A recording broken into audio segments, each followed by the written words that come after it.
Hello. Hi, Hello. everybody. Hi. Hello. So yeah, let's get this show on the road. I don't know if you can hear the chorus of loud noises in the background from me. So that's stuff happening with my roof and with my house. But anyways, Noah, you want to kick us off? Yes. Hello, everyone. Welcome to our first live stream. My name is Noah. I live in New York City, but I'm originally from Ecuador. And I'm excited, super excited. This is my first live stream. And we're still figuring out like how to go. And yes, I'm so excited. Yeah, and my name's Arya. Noah and I are science communication interns at the Academy of Sciences. And like he said, this is the SIP, because our program is called the Summer Systematics Institute, SSI. And we're going to be chatting with some of our fellow interns here. I'm currently based in the Bay Area, but I go to school in San Diego, SoCal. But yeah, as we go through this live stream, feel free to leave comments and chats. Hey everybody, hi, we see your messages. Hello. Cool. But yeah, feel free to leave questions, comments, anything in between. And Jasmine, our first special guest, brave volunteer, do you want to introduce yourself? Hi, I'm Jasmine. I'm one of the science interns with SSI this year. My research is under Gary Williams, and we'll be doing research on taxonomic diversity and bathymetric zonation of deep sea coral off the coast of California. It's kind of a long title, but that's what I'm doing. I'm super excited. I'm also from the Bay Area. I'm from Cupertino, so just a little bit south of San Francisco. And I go to school at Purdue University, and I'm really excited to talk to you guys about my research. Yeah, actually, Noah, you want to jump in with or actually, before we jump in with our first official set of questions, can you break down some of those big words in your title for us? So taxonomic diversity, pretty much what we're doing is we have a whole bunch of brand new species of coral that we have just discovered. And part of my job as an intern is to kind of identify them, kind of break down them, turn them into almost like a family tree, phylogenetic tree, as we call it in the science world, and just kind of do some more average stuff with them. I don't really know. And then bathymetric zonation, that's just a certain section in the ocean. It's particularly the deep sea section. So pretty much that title altogether is I'm looking at deep sea coral. That's it. Yeah, and where were these corals, most of them located again? Most of them have been found off the coast of California, anywhere from off the coast of Monterey to down south more by San Diego. So, Woo, California. Yeah, cool. Well, without further ado, let's start with some questions. Jasmine, can you tell us what excites you or inspires you the most about this summer research? alrighty, yeah. What inspires me the most is kind of the reason I wanted to become a researcher at all was so I could be on the front lines of research, so I could be finding brand new species like I am in this research job. And that's just really what excited me the most. Like I'm on the front lines, I'm discovering things that no one else has done before. Not to mention that this is working with deep sea coral, and I have always been a huge fan of anything that lives and grows in the ocean. So a combination for my love of the ocean and in marine life, and the fact that I was being able to work on something that was brand new, I thought this was the perfect job. Yeah, and just to add to that, Jasmine shared these really, really cool pictures of these are the corals that you're working on, right? Yes. Yeah. So these are some of the pictures that my mentor, Gary Williams, has taken in the last year when he first discovered them. They've been mainly taken by ROVs, which are remote operated vehicles that dive deep sea and are able to take pictures and work in areas that humans can't really because of the pressure of the water. Oh, that's super cool. Yeah, cool. Yeah, I guess another question that we have, like kind of, you were talking about the ocean, about like nature and stuff. Do you have like a particular favorite memory of nature, whether it be like with the ocean or something else? Yeah, so I mean, like I said earlier, I've always been the biggest fan of the ocean. Growing up in California, I'm like half an hour from the coast. And I just have loved being able to go to the ocean, to the tide pools, check out all the cool, sticky, gross creatures that live in them. And I've just always been such a huge fan of marine biology. And my family has traveled a couple times to Hawaii. And I think that one of my most memorable experiences was one time when I was snorkeling in Hawaii. And talk about beautiful. They have so many tropical fish, such color. It's just, it makes you want to drop your jaw, but you can't because you're underwater. But yeah, one of my most memorable experiences was probably when I was snorkeling with my family, and all of a sudden my brother kind of grabbed my foot and he goes, "Oh," and points behind me.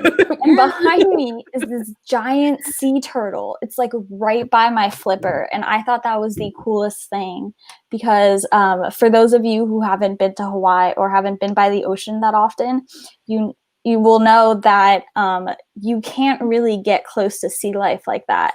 You're not like legally allowed to in Hawaii. So the fact that it came up to me and was that close, I was like, I could reach out and touch it. It was just amazing. Yeah, that's pretty incredible. I wish I could say I've had a close encounter with a sea turtle, but unfortunately not. But do you have like, you said you like tide pooling, do you have tide pool favorite spots, recommendations? Oof. The Natural Bridges tide pool for anyone here in California. That's a beautiful spot. I know there's so much biodiversity there that people do research all the time. You could probably stumble upon someone's research project while you're walking on the beach. That's really cool.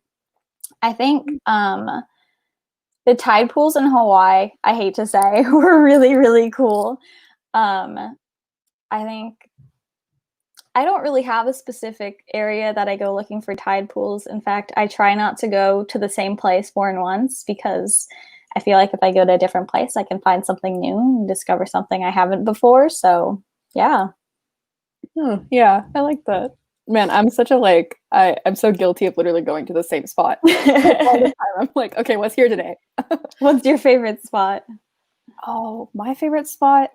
I really love Natural Bridges. That's California, but Yeah. in La Jolla, there's like the Scripps Pier, the Scripps Beach and stuff has this like lump of rocks that doesn't look like anything, but there's actually a lot of really cool stuff there. I've seen an octopus there once, which I've never seen something that big tide pool before. Yeah. Noah, have you been to the coast at all in on the East Coast?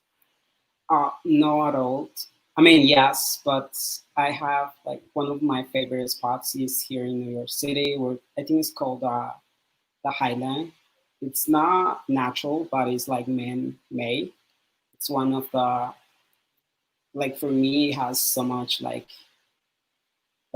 botanists there that try to bring plants from all over the world and try to just put it there.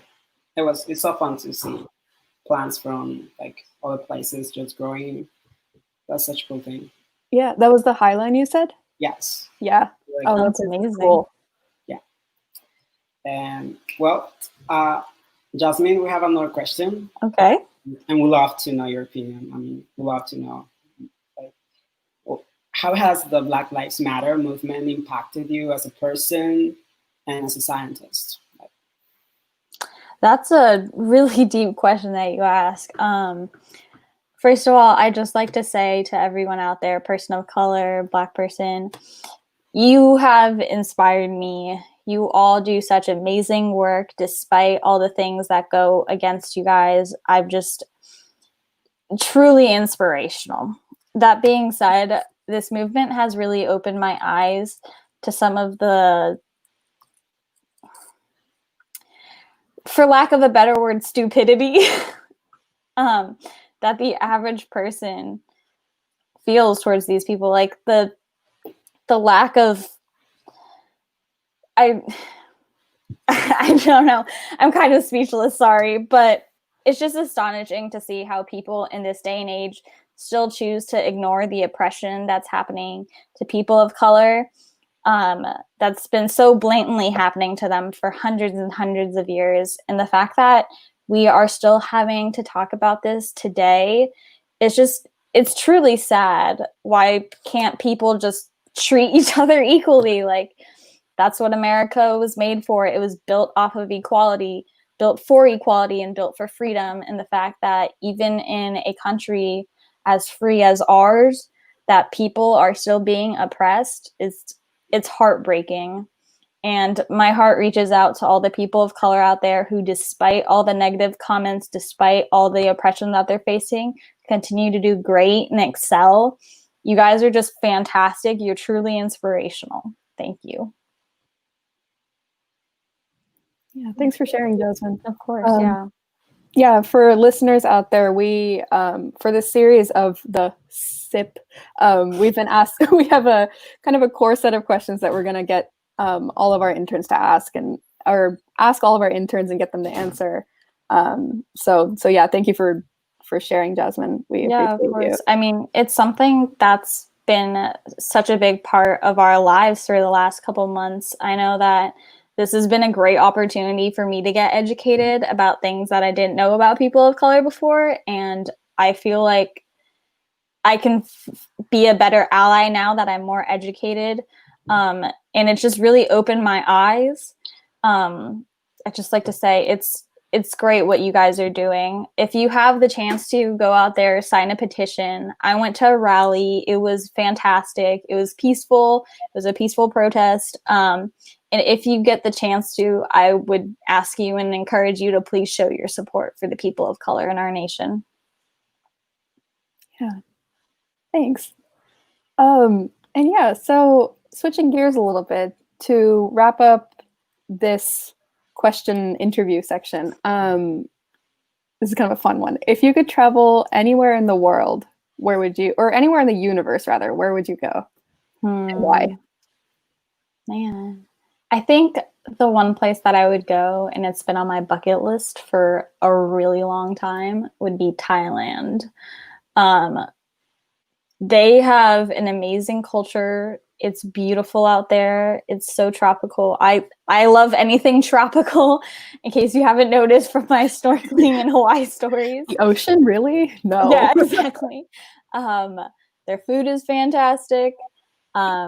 I used to be a competitive rock climber, and there are a lot of rock climbing, like outdoor rock climbing experiences that you can have in Thailand. So I really want to do that. Yeah, that's been on my bucket list for as long as I can remember. Excuse me, circling back, competitive rock climber? Excuse me. What? How long were you doing it? I did that for 7 years. Yeah, it was kind of a wild ride, but competitive rock climbing, I guess I'll talk about it just a little bit. Yeah, go for it. Yeah. It's not quite what you would think when I say competitive rock climbing. Most people jump to how fast can you climb type of competitions. And while they have that, that's not really what competitive rock climbing is. I used to be on a team in an indoor gym. So I don't know if you've ever seen like the rock walls or stuff like that. So an indoor gym is just a giant warehouse full of those. And we would have to like meet just like any other sport. We'd have practices and we'd have workouts that we had to do. And then on the weekends, we would have competitions.